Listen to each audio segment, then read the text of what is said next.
তাহলে যারা বাইরে থেকে বহিরাগত আমাদের জেলা শহরে আসে তারা আমাদের রুচি এবং বসবাসের মান সম্পর্কে প্রশ্ন উত্থাপন করে। এটা কি জেলা শহর, এটা কি থানা, না এটা কোনো ইউনিয়ন? আমার মনে হয় যে আমাদের পৌরসভাটাকে খুব জোরে ইউনিয়নের উপরে স্থান দেওয়ার মতন অবস্থা ছিল। এখন এই পৌরসভার সঙ্গে আমি একাধিকবার বৈঠক করেছি যে আমি এমন কোনো কাজ আমার আমলে করব না যে কাজটা 1 বছরের জন্য মানুষ বলে এটা ব্যাকডেটেড হয়ে গেল। আমি সেই কাজটা করতে চাই আগামী 20 বছর জন্য বলে এটাই সবচেয়ে আধুনিক। সেই দৃষ্টিভঙ্গিকে সামনে রেখে আমরা এই সড়ক বাতির ডিজাইন করেছি। যদিও টেন্ডার প্রক্রিয়াটা অন্তর্ভুক্ত ছিল না, আমার দাবির প্রেক্ষিতে পরবর্তী এটাতে সংযোগ করা হয়েছে। এটি একটি সিম্বলিক প্রতীক। লালমনিরহাট শহর একসময় রেলকে ঘিরে গড়ে উঠেছিল, উজ্জ্বল আলোকিত ছিল, পাওয়ার হাউস ছিল, সেখান থেকে বিদ্যুৎ আসতো যখন আশেপাশের কোনো জেলায় বিদ্যুৎ ছিল না। আসাম বেঙ্গল ডুয়ার্স রেল লাইন ছিল এখানে, কোলাহল মুখরিত ছিল লালমনিরহাট শহর। এখানে সাহেবরা থাকতেন, পরিষ্কার পরিচ্ছন্ন একটি শহর ছিল। ধীরে ধীরে অযত্নে অবহেলায় সেই শহর ধ্বংসস্তূপে পরিণত হয়েছে। সেটাকে তো গড়ে তোলার দায়িত্ব আপনারা আমাকে দিয়েছেন 12 তারিখের ভোটের মাধ্যমে। একদিনে হয়তো সব কাজ আমি শেষ করতে পারবো না, তবে আমি চেষ্টা করব আমার মনের মাধুরী দিয়ে এই শহরটাকে অন্য যে কোনো জেলা শহরের চেয়ে আধুনিক এবং সুন্দর করে তোলার জন্য। এই পাশে একটা রেল স্টেশন আছে, আপনারা জানেন। এটি গতবার যখন আপনারা আমাকে নির্বাচিত করেছিলেন তখন এই রেল স্টেশনটা আমরা স্থাপন করেছি এবং মাননীয় প্রধানমন্ত্রী দেশনেত্রী বেগম খালেদা জিয়া এটি উদ্বোধন করেছেন। এবং প্রথম আমি লালমনিরহাট থেকে ইন্টারসিটি ট্রেন দিয়েছি, লালমনি এক্সপ্রেস। এখন সেই ধারাবাহিকতা আর একটা ট্রেন যুক্ত হয়েছে। তাহলে 20 বছর আগে বা 22 বছর আগে আমি চিন্তা করছি যে লালমনিরহাটের মানুষের যোগাযোগের জন্য একটি আন্তনগর ট্রেনের খুব প্রয়োজন হবে। এটা এখন মানুষের কাছে খুবই জনপ্রিয় হয়ে উঠেছে। আমরা চেষ্টা করছি সিরাজগঞ্জ বগুড়া একটি লাইন স্থাপন করব, যাতে করে অতি অল্প সময়ে আপনারা লালমনিরহাট থেকে ঢাকা পৌঁছতে পারবেন। এই যে সুদূর প্রসারী ভাবনাগুলো যদি আমরা না করি তাহলে কেমনি ভবিষ্যৎ প্রজন্মের কাছে কি শহর আমরা রেখে যাচ্ছি? সেই ভাবনাটা, লালমনিরহাট শহর আসলেই খুব সুন্দর। স্টেশন থেকে যখন আপনি সার্কিট হাউস যাবেন, এই দুই দিকে রাস্তার সৌন্দর্যতা, পরিষ্কার পরিচ্ছন্নতা যে কোনো মানুষকে আকৃষ্ট করে তোলে। কিন্তু সেটাকে এখন নতুন করে আমরা একটু সাজিয়ে গুজিয়ে দিচ্ছি। এই সাজিয়ে গুজিয়ে এখানেই সমাপ্ত হবে না। আপনারা জানেন মিশন মোড় থেকে যখন আমরা কলেজ বা জেলা পরিষদ যাই, ওই রাস্তাটা খুবই, এটাকে কি বলবো, সংকীর্ণ, ন্যারো। এতদিন হয়ে গেল, এত বড় একটা গুরুত্বপূর্ণ, যেখানে Josko, DC office, SP office, যেখানে আমাদের সরকারি কলেজ, বিজেপি ক্যাম্প, সেই রাস্তাটা পর্যন্ত প্রশস্ত করা হয়নি। আমি দায়িত্ব গ্রহণ করার পর আমি চিফ ইঞ্জিনিয়ারকে বলেছি এটা কোনো অবস্থাতেই থাকতে পারে না। আপনি অতি সত্বর বাজেট দেন, আমি এই রাস্তাকে চওড়া করে ওই দিকেও আমি ডিভাইডার লাগিয়ে এইরকম সড়কবাতি লাগাই দেব। তাহলে কি দাঁড়ালো? সার্কিট হাউস থেকে আসলেন স্টেশন, আলোক উজ্জ্বল, এই দিক থেকে গেলেন সেটা আলোক উজ্জ্বল। এখন সমস্যা দাঁড়িয়েছে আমার মিশন মোড় থেকে হাসপাতাল।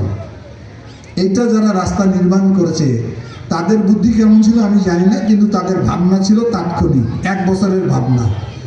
এটা 10 বছর পরে এই সড়ক কিন্তু অচল হয়ে যাবে যানবাহনের চাপে। তারা যদি সেই সময় রাস্তাটাকে প্রশস্ত করে ফেলতো তাহলে অনেক সুন্দর হতো আমাদের মূল শহরের সঙ্গে যোগাযোগটা। আমি সেদিনও রেলের সঙ্গে বৈঠক করেছি। আমি বলছি এই রাস্তা আমি প্রশস্ত করব, সুতরাং রেলের যে জায়গা আছে সেটা আমাদেরকে ছেড়ে দিতে হবে। আর উন্নয়ন চাবেন, জায়গা ছাড়বেন না, তা তো হবে না। এই রাস্তা যদি আমরা ডিভাইডার দিয়ে একই রকম বাতি দিয়ে শহরটা করতে পারি তাহলে একটি মেয়ে সুন্দর হবে তখনই শাড়িটা পরিপাটি করে যখন ঘোমটা দেবে, তখনই হবে শহর আলো উজ্জ্বল। সেটা করতে আমার কষ্ট হবে আমি জানি, অনেকের আশঙ্কা করতেছেন, অনেকের দোকান বাড়ি সরাতে হবে। আপনারা যদি না সরিয়ে রাখেন তাহলে এই শহর বসবাসের অনুপযোগী হয়ে যাবে। আর একটা দাবি রয়েছে, আমি যখন নির্বাচনের প্রাককালে শহরের পূর্ব দিকে যেতাম তখন ওই এলাকার লোক সবসময় বলতো, দুলু ভাই যা কিছু হচ্ছে সব পশ্চিমে, আমরা কি? আমি বললাম একসময় তো লালমনিরহাট ছিলই পূর্ব দিকে, এটি জায়গার অভাবে নানান কারণে আস্তে আস্তে পশ্চিমে প্রসারিত হচ্ছে। তবে আমার পরিকল্পনা রয়েছে যে আমি পূর্ব এবং পশ্চিমকে ব্যালেন্স করে দিব। তাহলে কি করতে হবে? এখন আমার একটা ওভারপাস করতে হবে বিডিআর গেটে, অথবা এখানে করতে হবে। এটার জন্য কোনো জায়গা নাই। আপনারা নিজেদের ইঞ্জিনিয়ার হয়ে দেখেন, পারবেন না। উপস্থিত আছেন স্যারের সহধর্মিনী লায়লা হাবিব, উপস্থিত আছেন জেলা পরিষদের সম্মানিত প্রশাসক, পৌর প্রশাসক সহ অন্যান্য অতিথিবৃন্দ এবং লালমনিরহাটবাসী সবাইকে শুভেচ্ছা এবং সালাম। আসসালামু আলাইকুম। এটি সত্যি অভাবনীয় একটা উদ্যোগ যে লালমনিরহাট আজ আলোকিত হয়েছে। এই আলোকিত এমন একভাবে হয়েছে যেটা কিন্তু উত্তরবঙ্গের আর কোনো জেলায় এরকমভাবে যে আলোর ব্যবস্থা সেটা কিন্তু এরকম দৃষ্টিনন্দনভাবে হয়নি। তো এই যে দৃষ্টিনন্দনভাবে উত্তরবঙ্গের মধ্যে আমরা যদি চিন্তা করি, শুধুমাত্র রাজশাহীতে হয়তো আমরা দেখতে পাবো, রাজশাহী ব্যতীত আর কোনো জেলায় বা জেলা শহরে এরকম সুন্দর আলোকিতকরণের ব্যবস্থা হয়নি। তো এইটার জন্য, এই সুন্দর আয়োজনের জন্য এবং এটি বাস্তবায়ন করার যে দৃষ্টিভঙ্গি সেটাকে আমরা শ্রদ্ধা জানাই। আমাদের মাননীয় মন্ত্রী স্যার এই বিষয়টি যে পরামর্শ দিয়েছেন, নির্দেশনা দিয়েছেন, আমরা যতদূর জেনেছি যে আগে এটা এরকমভাবে করার কথা ছিল না, কিন্তু মন্ত্রী স্যার তার রুচিবোধের পরিচয় দিয়ে এটাকে এইভাবে করতে বলেছেন। আমরা নিশ্চিতভাবে বলতে পারি এটা লালমনিরহাটকে অনেক সুন্দর একটি শহরে পরিণত করেছে। আমি দুটো ইংরেজি শব্দ একটু বলতে চাই। একটাকে আমরা বলি ইলুমিনেটেড, আর একটাকে বলি এনলাইটেড। এই দুটো শব্দের মধ্যে অনেক কিন্তু পার্থক্য রয়েছে। অর্থাৎ অন্যের আলোয় যে আলোকিত হয় সেটাকে আমরা বলতে পারি ইলুমিনেটেড, আর নিজের আলোয় যে আলোকিত হয় সেটাকে আমরা বলি এনলাইটেড। তো আজকে আমরা রাস্তায় যে বাতিগুলো দেখছি এটা কিন্তু ইলুমিনেটেড হয়ে গেল, অর্থাৎ বিদ্যুতের আলোয় কিন্তু আমরা আলোকিত হচ্ছি। কিন্তু আমাদের মাননীয় প্রধান অতিথি আমাদের মন্ত্রী স্যারের আর একটা প্রজেক্ট রয়েছে, সেটা হলো নিজের আলোয় আলোকিত হওয়া, সেটা হলো আলোকিত লালমনিরহাট। আমরা যদি সমস্ত প্রকার সামাজিক অপরাধ থেকে মুক্ত থাকতে পারি, আমরা যদি শিক্ষা দীক্ষায় এবং আমাদের আচরণে এবং আমাদের যে চলাচলের গতির সব কিছু মিলে আমরা আলোকিত হতে পারি, সেই আলোকিতটাকে আমরা এনলাইটেন্ড বলবো, অর্থাৎ নিজের আলোয় আলোকিত। আমরা যদি লালমনিরহাটের কথা চিন্তা করে দেখবেন যে অন্যান্য জেলার তুলনায় আমাদের এই লালমনিরহাট থেকে যে বাইরে বিসিএস অফিসার বা অন্যান্য ক্যাডারের যে অফিসারের সংখ্যা তুলনামূলকভাবে কম। এটা কেন? আমরা এতদিন ইলুমিনেটেড ছিলাম, অন্যের আলোয় আলোকিত ছিলাম, কিন্তু লালমনিরহাটবাসী যদি স্যারের নেতৃত্বে এনলাইটেড হতে পারে, শিক্ষা দীক্ষায়, জ্ঞানে, গরিমায় এবং অন্যান্য স্থাপন করতে সক্ষম হয়েছে স্যার। এর জন্য আমি ধন্যবাদ জানাই আমাদের পিডি মহোদয়কে। স্যার উনি উপস্থিত হয়েছেন আমাদের নয় পৌরসভার, তাকেও তার প্রতি কৃতজ্ঞতা প্রকাশ করছি আমাদের স্যার ইঞ্জিনিয়ারিং দপ্তরের প্রতি, আমাদের পৌর নির্বাহী কর্মকর্তাকে সবাই, যারা স্যার অত্যন্ত সক্রিয়ভাবে এই প্রকল্প বাস্তবায়নে সহযোগিতা করেছেন স্যার।